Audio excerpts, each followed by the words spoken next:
Hi, I'm Paris, and I'm on my third week now of receiving Proton Beam Therapy up here away from home in Dallas, and I'll update you on how that's been going in the next video. In this video, I want to finish up talking about my preliminary visit, what they need to do so they can come up with your treatment plan. Now, the last video I did regarding this was day one, which is where they needed to insert these, they're small, but they feel a lot bigger going in, these little markers into the prostate. They put 3 of them in, and then day 2 is supposed to be a breeze because I'm just going in for a scan, an MRI and CT scan, so they will be able to see those position of the markers, and then they'll be able to develop the whole treatment plan for my 44 visits. Now, just like on day 1, I need to do an enema before going to the appointment, and in this whole process over the past year with the prostate cancer, I've gotten kind of good at doing them. Not a life skill I thought I would develop, but I did the enema. I hadn't eaten anything that day before the appointment, which was I think around 1 o'clock in the afternoon. So they want everything out of there, and they then want you to fill up your bladder so that it lifts the prostate into the most isolated position. And this is how you're going to have your treatment done every time you come in. They really want to have the bladder mostly full and that prostate up by itself so they can zap it without zapping any important adjoining organs or tissues. So when I got there, put on the gown, and I brought my water bottle with me, 24 ounces, and they give you 10 to 15 minutes to drink it, and you're supposed to do it. It's timed so that the water will be filling up your bladder right when they take you back, put you on the table, in this case to do the scan, or on my future visits to do the treatments. So I chugged that down and watched the time, and yep, I got it done just in time. And then I waited and waited and waited, and finally someone came into the little room and said, "Oh, sorry, the person in front of you was taking a little longer, and so we'll get you in there soon." And I'm thinking, yeah, I can feel the bladder filling up, so I'm hoping this will be soon. But it wasn't that much later. They said, okay, we're going to do the MRI. So they brought me in, put me on the table, and move a little bit this way, move a little bit that way, and kind of, the main thing is to relax. They said they want you like a wet bag of sand because they want the most reproducible position for you for when you're having the treatment. Let the legs go limp and the back and so forth. So I stay still. Well, the MRI machine does the thing and the clicking and the sounds, and they've got their scan and it all looks good. The doctor comes down to check, says that's great. Halfway done, great. So go over to the next room, which is where they have the CAT scan machine. And there's a different person running that. It's a woman very nicely, impeccably dressed underneath the white lab coat. The previous person had been sort of more casual, but this looks very formal. And so get up onto the table and again, try to get in the right position and relax, and they adjust me. They start the scan, and then it stops. The door opens from the control room because they aren't in there with you because of the x-rays. And this very nicely dressed woman comes back in and says, "The scans show you have something in your rectum." Okay, I assume it's not the little things they put in the previous day. So she's saying, need you to empty your rectum.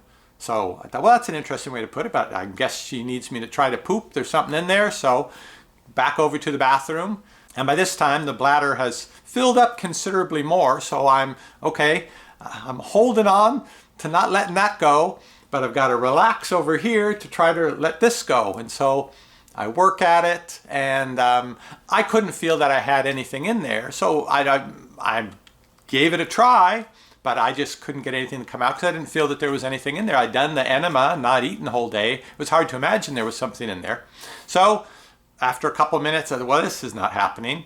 I walk back across the hall. I see the nicely dressed woman is in the control room part. So I walk over and say, I wasn't able to get anything out.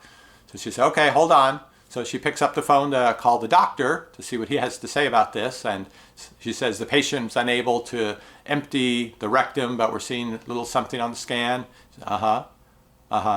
Okay. She hangs up and she says, doctor says try again.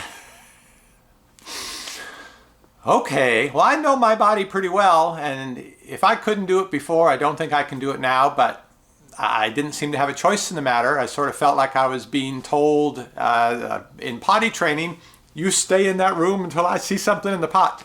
So go back over to the bathroom and, okay, gonna redouble my efforts on this, and I'm leaning to the left and leaning to the right and leaning back and leaning forward, and I don't feel there's anything there, and I'm really having to pee. I really feel like I have to pee, and I've got to hold that back.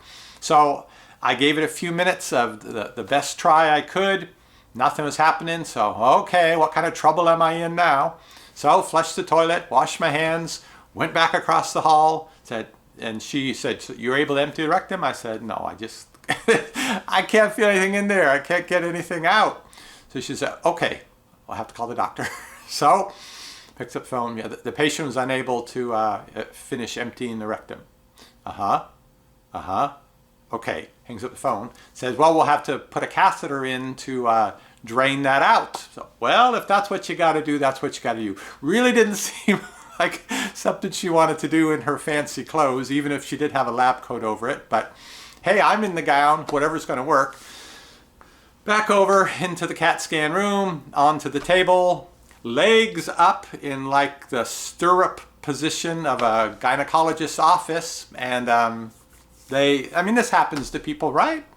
She takes, I'm guessing I didn't watch, but takes the catheter thing and inserts it and finds what she needs to remove, which it turns out was liquid. It was leftover liquid from the enema.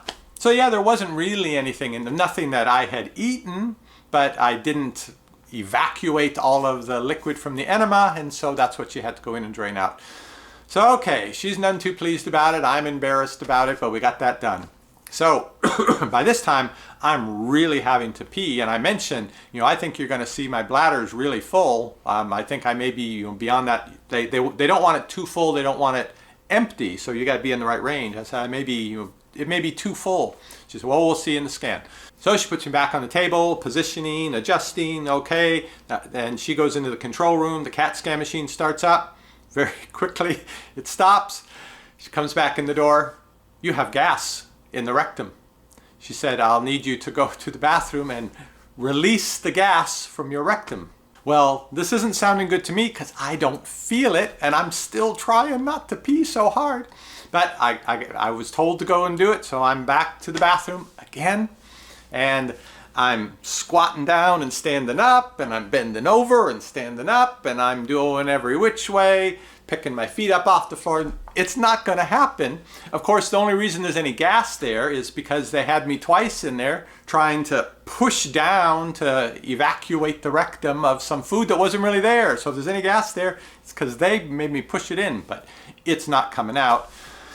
So, dreading this, flush the toilet, wash my hands, go across the hall. And she said, were you able to release the gas from the rectum? I said, no, I couldn't do it. I have to pee so badly. All I can do is just tighten everything down. I can't selectively release sphincters. So she said, all right, I'll call the doctor. Here we go again. At this point, I realize I'm on deal or no deal. And the $1 million suitcase is still up there. And Howie Mandel is about to call the banker and see what kind of offer they're going to make me. So she picks up the phone. Patient was unable to release the gas from the rectum. Okay. Except the phone. I want to say, no deal. She says, we'll have to remove that manually. So, okay, at this point, there's no embarrassment left to be felt. Go back to the other room, on the table, legs up in the stirrup position, catheter in, and a little psh of air comes out. Okay, great. I have to pee so bad, I don't care what happens, just get this over with so I can go to the bathroom. So, get into the position and adjust and try to reduplicate in the bag of sand, except I've got to pee so bad. She goes back into the control room. CAT scan stuff starts up, and then it stops again. She comes back in, says, your bladder's too full, and don't I know it? So she gets the cup and marks on it, fortunately way up on the cup.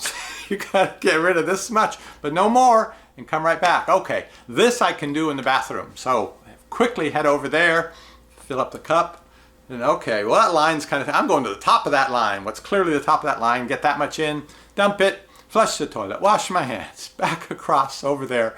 I'm ready. So puts me on the CAT scan machine, adjust, bag of sand. Now I can really bag of sand because I don't have all that tension of having to just not let the pee out. So I'm good. CAT scan machine goes into the control room, CAT scan machine goes, and sounds and movement and all that. So she comes back from the control room and says, well, we got good pictures now, so you're all set. And I can't help but wonder, and so I ask, I said, was I an especially difficult patient to get all this stuff done? And she says, oh no, everybody's different, so don't worry about it. Which means, of course, you're such a pain. And here I am the day I wore all my nice clothes to work, and I've got to stick that catheter up there twice.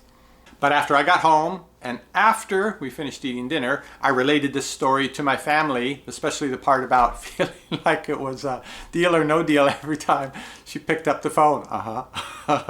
Okay. After that, it was 2.5 weeks of waiting, during which time they prepared my treatment plan. Apparently it's very complex. There's a medical physicist involved. They told me to come back on May 3rd. And in my next video, I'll tell you about Proton Therapy weeks 1, 2, and 3. And I'll see you on the next review. There are so many choices and you don't want to stress. You want your health food at home, receiving only the best. That's what we're here for. We give honest reviews. parristx.